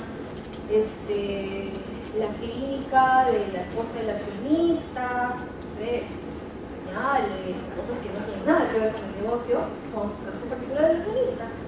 Eso, gasto 4.1. Es una salida de efectivo, sí, tendrá la factura que quieras, pero eso no es de la empresa. ¿Okay? Gastos del accionista en general, socios asociados, que son asumidos por las personas jurídicas, y los gastos sustentados con comprobantes de pago falso o no fidedignos. ¿Okay? Esos, ya la norma nos puso estos de acá, no, con gasto de la empresa, no es deducible, punto 1, pero aparte de que no es deducible, me pagas el 4.1% porque yo digo que es dividendo cubierto. ¿Okay? Y luego tenemos otros gastos, nos puso la norma, nos dijo, y el normativo nos dice que esto también es grabado con 4.1, los comprobantes emitidos por contribuyentes que a la fecha de cuando están como no habidos, con baja, y aquellos que en su régimen no les permite aceptar costo-gasto. Estoy en el RUS y los de RUS no pueden emitir factura. Y yo igual mando a hacer mi talonario y me emito factura. Ese gasto para la empresa que lo toma, uno, no es deducible, y dos, da 4.1. Y en general tengo otros gastos cuya deducción sea prohibida de conformidad con la ley, siempre que implique la disposición de renta constitutiva de control tributario. En general, los requerimientos que me estaban llegando son, pues, siempre se tiende a poner gastos sin sustento. Y en realidad sí puede ser que sean gastos, no necesariamente sin sustento, sino sin la formalidad de la factura. Pero sí sé que fueron para un trabajador. O sea, el trabajador me firmará un vale, no es que no tenga un control, yo sé, yo empresas sé que fueron para el trabajador. Y en estos casos, que son para el trabajador, yo no puedo decir que no sé quiénes fueron, yo no podría decir que no tengo control, yo sé que le estoy dando a X, Y, Z. Entonces, esos no me vienen a llevar con 4.1. Y muchas de las profesiones vienen por este lado, ¿no? No te puedo demostrar. Hasta dotaciones no deducibles, nos han dicho, yo hago 4.1.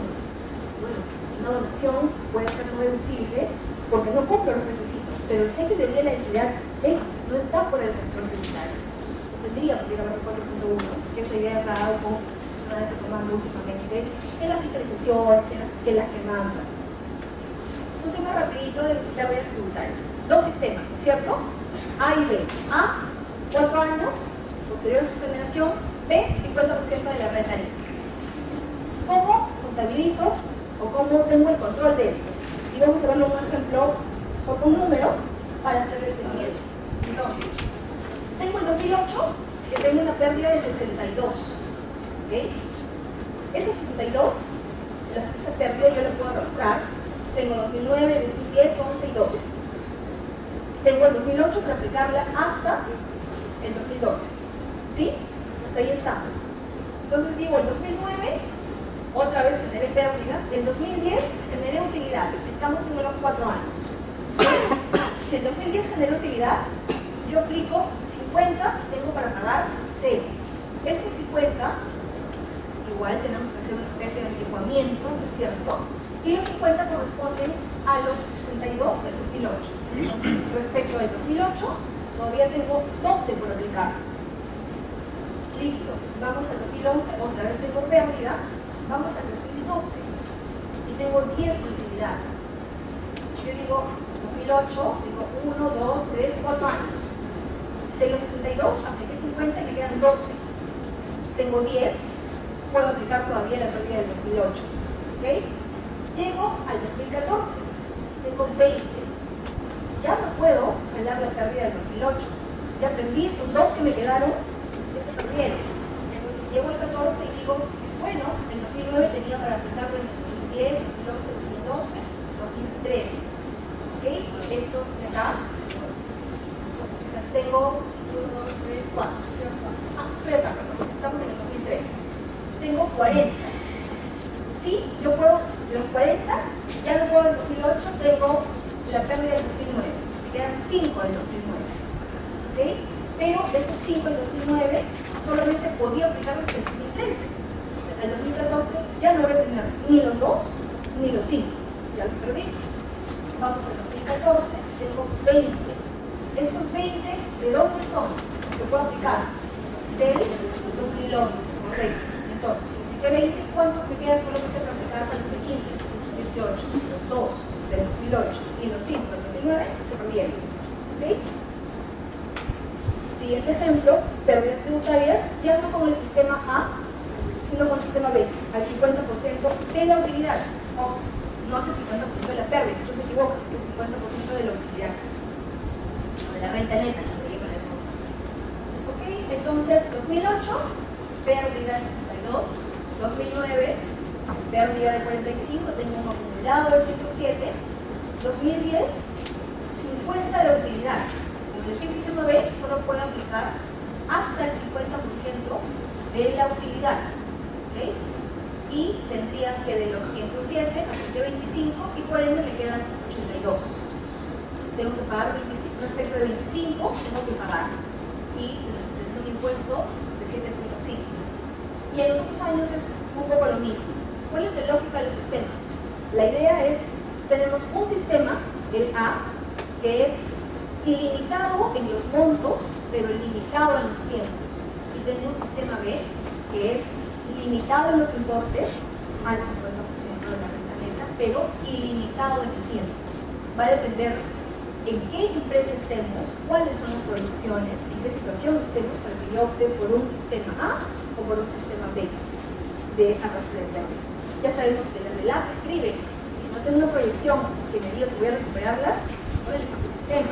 Pero también está la gerencia financiera que me dice, oye, voy a pagar impuesto teniendo pérdidas, hay que mirar bien la proyección de impuestos de pérdidas para poder decidir entre uno y otro sistema.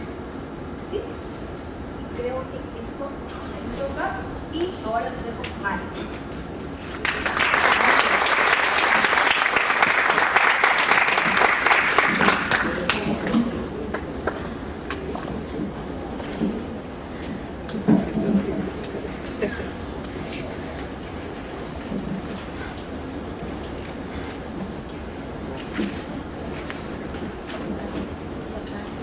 Otra.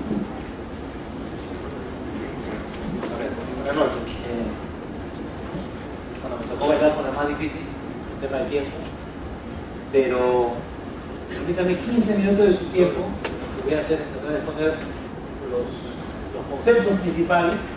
Ya en el material que tienen, van a ver como que les explique, van a entender fácilmente los casos y las preguntas que puedan haber.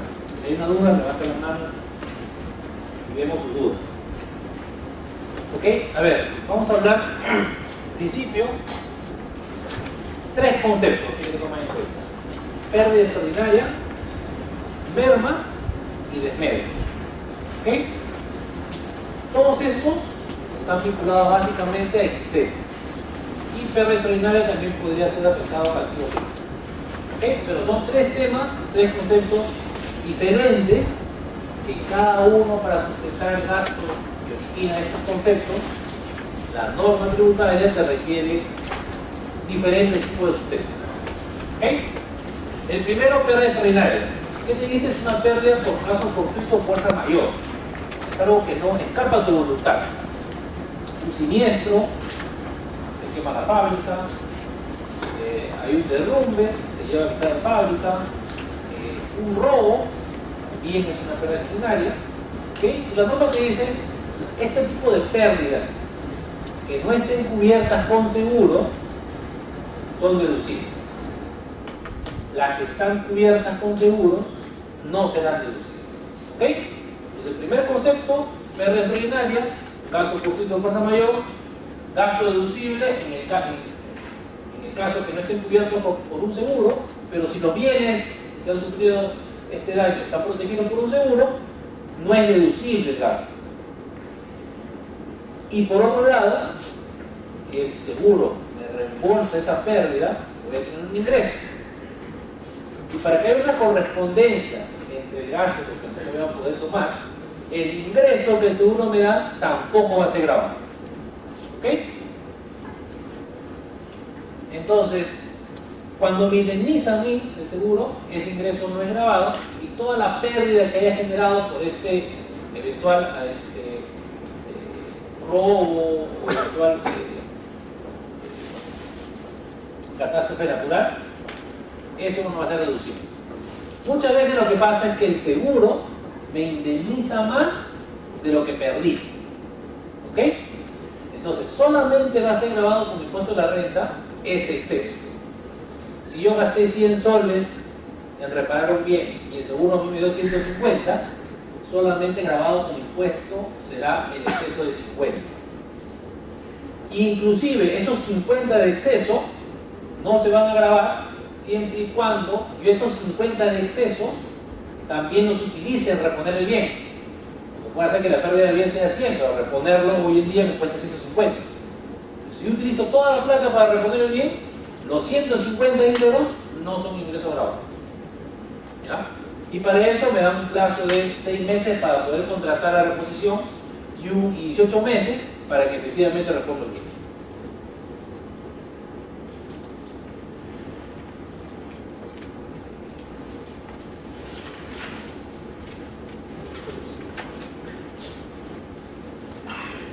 En el caso que hablábamos, yo contrato para reponer el bien, gasto 100 soles, estos gastos no van a ser deducibles, y el ingreso que me da el seguro por 100 soles tampoco va a ser grabado. Si el seguro me diera 150, solamente grabaría 50, pero si con los 50 también los invierto en reponer el bien, tampoco están grabados por impuesto de la renta. Y en el caso de una maquinaria, hice una serie de desembolsos para reponer una maquinaria X, por la pérdida del bien, registré una baja del activo, gasto por 80, no es deducible, y la indemnización de 100 es una deducción. Pero, como hay 20 de diferencia, tengo que ver si los 100 íntegros los estoy usando para reponer el bien. Solamente usé 80, grabaré con impuesto de la renta el régimen de diferencia. ¿Ok? En respecto al tema de pérdidas por delito, robo, ¿ya? La norma te dice que tienes que probar el hecho a nivel judicial. Es decir, tiene que haber una sentencia judicial para que recién en ese momento pueda deducirte el bien, deducirte el gasto, producto de este robo. ¿Okay? Algunos han querido deducirse el gasto y me me roban X cantidad de mercadería, tengo una pérdida, un gasto, y lo que hago es una denuncia policial. Y la denuncia policial tiene su trámite. Después interviene la fiscalía investiga, y si la fiscalía encuentra argumentos para proseguir con la acción judicial, envía inmediatamente el proceso al Poder Judicial. Y no tiene su proceso adicional hasta que el juez resuelve. ¿Okay? El gasto por robo es deducible con la sentencia final del juez, o en todo caso cuando la fiscalía dice que no puede identificar a quién robó, o sea, no puede continuar la acción judicial. Solo en ese momento es deducible este gasto para efectos tributarios. No basta con la denuncia policial. ¿De acuerdo?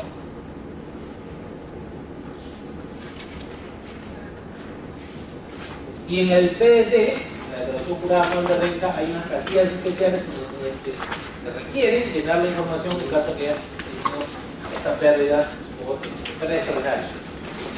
Y si es por delito, quieren que llenes el expediente del Poder Judicial y todo un tema formal que le piden. ¿Ok? Ese es el primer tema, pérdida extraordinaria. Otro tema es las mermas.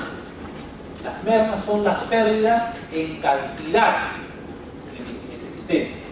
Es decir, yo tenía 10 galones de combustible y pasados los días ya no tengo 10, tengo 9. ¿Por qué? Porque la propia naturaleza del combustible hace que se evapore, ¿no? Entonces es una pérdida en cantidad, ya no tengo 10, tengo 9. Eso es una merma. ¿De acuerdo? La merma está definida como pérdida en cantidad producida por gastos inherentes a la condición del bien o proceso productivo. ¿Ya? Proceso productivo siempre hay mermas, ¿no? Entra X cantidad de madera y termina un mueble que contiene menor cantidad de madera, porque en el camino han habido desperdicios, ¿no? Entra una tonelada de pescado y al final termina menos peso en la harina de pescado, porque en el camino ha habido mermas. ¿Ok? Esas mermas se registran como una pérdida en la contabilidad, un gasto. Y las mermas, para que yo pueda tomarlas como deducibles para efectos tributarios, la única manera de sustentarlas es con un informe técnico. Me dicen que tiene que ser un informe técnico emitido por un independiente colegiado. O sea, tiene que ser un tercero. No puede ser alguien propio de la empresa. La propia norma lo pide. ¿Ok? Y con ese informe, si el informe me dice que las mermas del proceso productivo son 3%, bueno, yo tengo que ver si en el gasto que he contabilizado es 3%. Si he contabilizado gasto 4%, 5%, el exceso no será deducible. ¿De acuerdo? Entonces las mermas se sustentan con este informe de mermas. Si no tengo el informe de mermas, me van a observar el gasto y no me lo van a aceptar. Y si tengo el informe de mermas, me van a aceptar el gasto solamente hasta el importe que señala este informe. Ahora, este informe tiene que ser un informe bien elaborado, tiene que contener la metodología y los procedimientos realizados. No puede ser un informe de una sola hoja, digamos. Tiene que ser bien elaborado. La SUNAT, la Administración Tributaria, muchas veces pide que tengas un informe todos los años, pero estos informes son bien caros, dependiendo del proceso productivo. Por eso es un motivo más complejo, más caro el informe, más trabajo del perito. ¿De acuerdo? Entonces, la SUNAT te pide que lo ideal sería un informe por año, pero los informes son caros. Entonces, nosotros hemos visto y hemos conversado con la administración diciéndole: si mi proceso productivo no ha cambiado, tengo la misma máquina, el mismo procedimiento, bueno, el informe del año pasado podría sustentar también la merma del presente año, ya que no cambiaron nada. Cosa diferente sería si es que cambié toda la maquinaria de la planta. Ahí sí el informe que tenía ya quedó desfasado. Es otra merma seguro la que voy a tener. De repente el porcentaje de merma se va a reducir. Entonces ahí sí ya me debería hacer un nuevo informe. ¿Ok? Entonces las mermas se sustentan solamente con este informe. La única manera de sustentarlas. Y no hay que confundir entre pérdida extraordinaria, merma, y el concepto que viene ahora, que es el de desmede. desmedro es el tercer concepto, y no mezclarlos entre ellos. El desmedro ya no es la pérdida de cantidad, sino la pérdida de calidad del bien. Es decir, yo tenía un televisor listo para vender, pero por ahí salió fallado, se dañó la pantalla, y ya no tengo las mismas condiciones que yo quería para venderlo, ¿no? Entonces es una pérdida de calidad. Ese es el desmedro. ¿Okay? Otro ejemplo, medicamentos vencidos. ¿No? Los laboratorios producen medicamentos, pero tienen una fecha de vencimiento. Si no logran colocar esos medicamentos en el mercado, hasta la fecha de vencimiento, ya no pueden salir a venderlo. Eso también es un desmedro. Y los desmedros también generan un gasto en la contabilidad y van a ser aceptados tributariamente únicamente con la destrucción ante notario público o juez de paz, en lugares muy alejados de nuestro territorio. A veces no hay notario público, pero siempre hay un juez de paz. En presencia de cualquiera de ellos, destruyen la mercadería que está dañada, comunican nacional, a veces va, a veces no va, ¿sí? Y tienen unos plazos de días para comunicar con anticipación nacional. Si cumplen todo esto, ese gasto es deducible. ¿Ok? Entonces no confundan, pérdida extraordinaria tiene que ser probado judicialmente, merma tiene que ser sustentado con informe de merma, y desmedro tiene que ser destruido ante el juez o notario y comunicado. Son diferentes conceptos, diferentes requisitos que te pide la administración tributaria para sustentar el gasto. ¿Ok? Y tanto la pérdida extraordinaria como la merma o desmedro tienen casillas especiales en el PDT anual que hay que llenar dentro poco para poner toda la información. En el caso de pérdida, tienen toda la información del proceso judicial. En el caso de mermas, te piden toda la información del informe de mermas. Y en el caso de desmedro, te piden el detalle de las descripciones, el nombre del juez, del notario, lo que sea. ¿Ok? 3 conceptos principales. Ahora, otros 3 conceptos más. Brevemente. ¿Ya? Gasto de representación, gasto de promoción y publicidad. Se parecen, pero no son iguales. Los gastos de representación son los únicos que tienen una limitación respecto a su deducibilidad desde el punto de vista tributario. Los gastos de publicidad y promoción no tienen límites, pero cada uno es diferente y se sustenta de manera diferente. Los gastos de representación están destinados a ofrecer, por ejemplo, ofrecer algún obsequio a tus clientes o proveedores, pero tú los puedes identificar.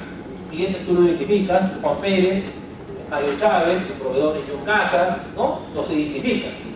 Entonces cualquier atención que tengas a ellos, una reunión, el fin de año te regalas un vino, una agenda, lo que fuese, son gastos de representación. Y eso tiene un límite.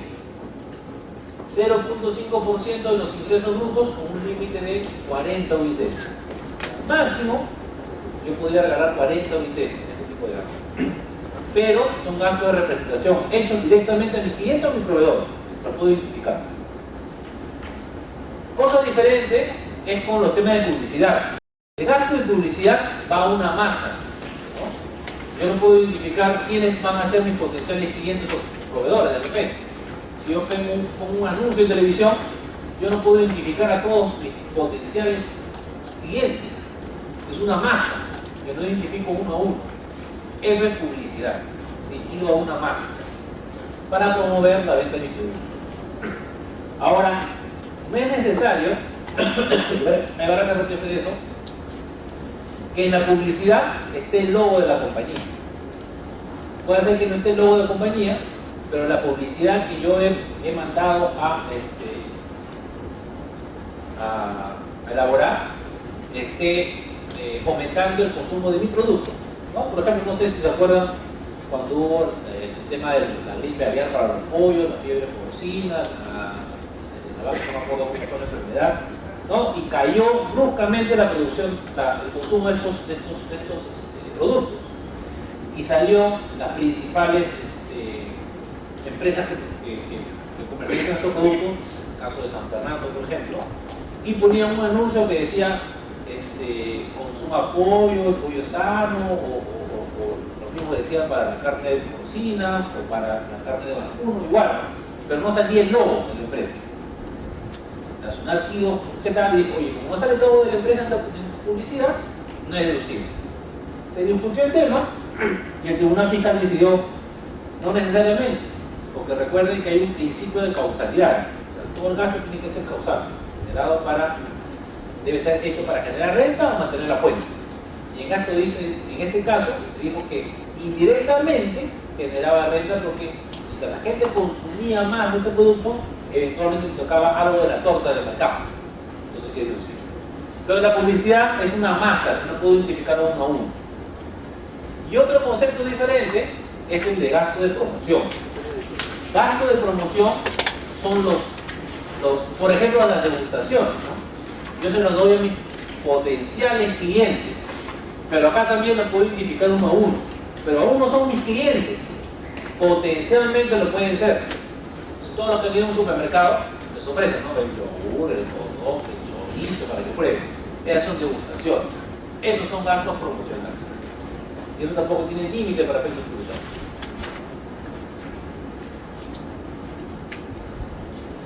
Gasto de años anteriores. Faltan ustedes. 2 minutos. He visto una mamá que está esperando afuera, no se esperando. No sé quién será la mamá. Me encontré que estamos un ratito fuera. Gastos de años anteriores. A ver, son los gastos que, por ejemplo, pues en estos meses te llega una factura a la empresa que ustedes donde trabajan, donde practican, te llega una factura por un gasto que se ha consumido en el 2013. Y recién les llega.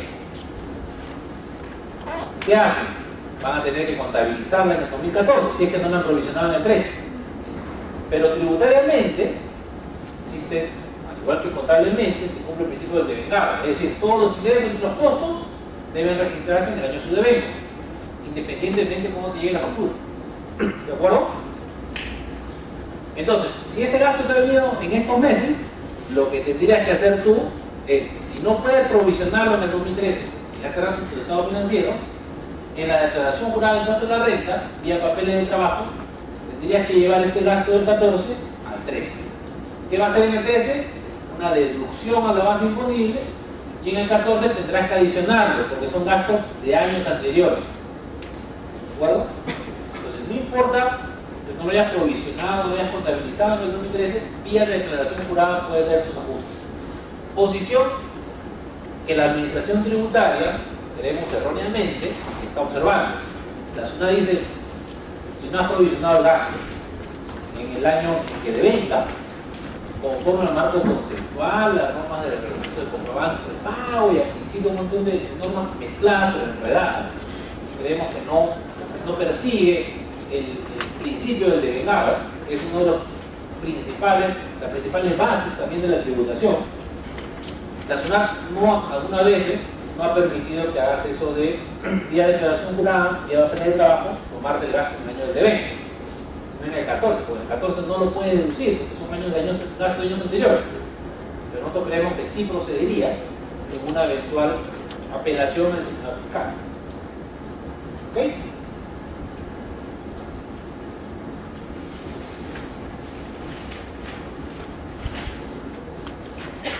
Nuestra opinión que sí es deducible.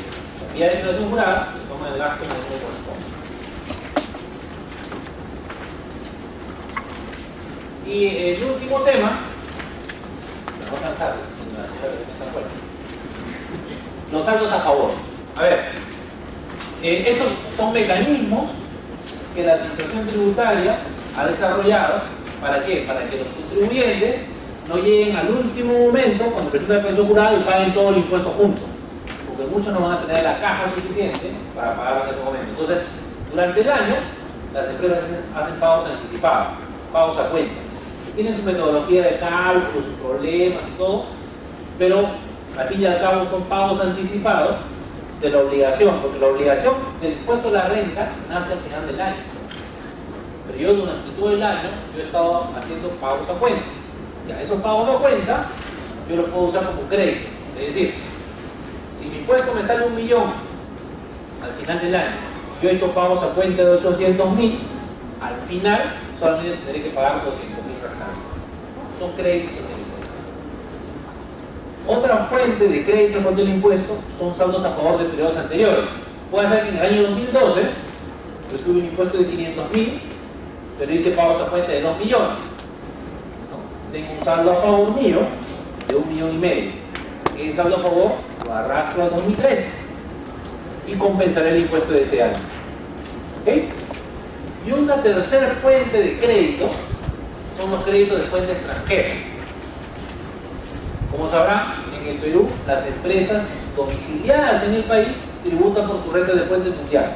Es decir, una empresa que está domiciliada en el país, que tiene ruta en el Perú, puede tener ingresos en China, en Japón, porque presta servicios, lo que fuese, pero esos ingresos también tributan en el Perú.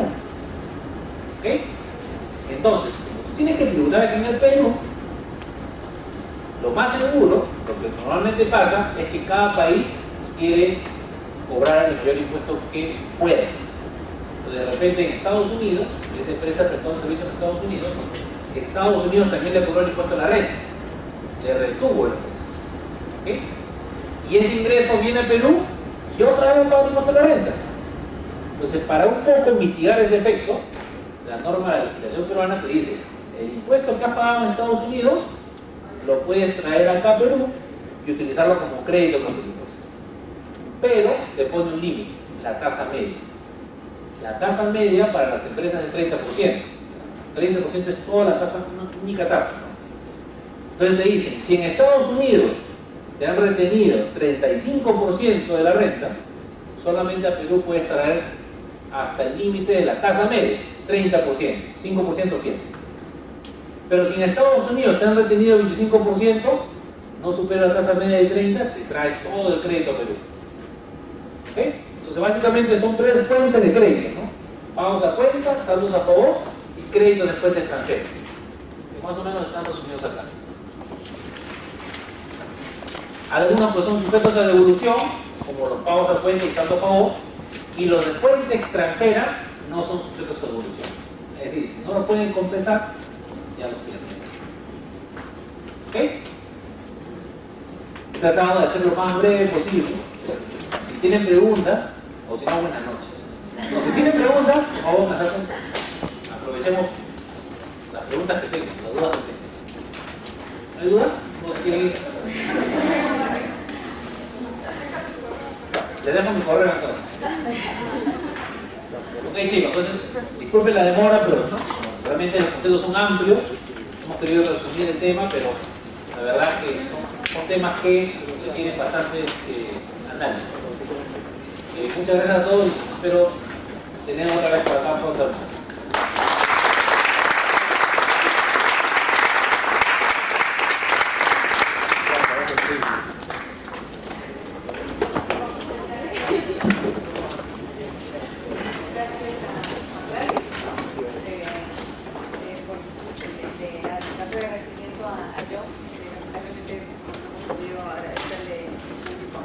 Pero bueno, chicos, muchas gracias por su presencia. Espero que estén muy ansiosos de poder explicar todo lo aprendido. Gracias y buenas noches.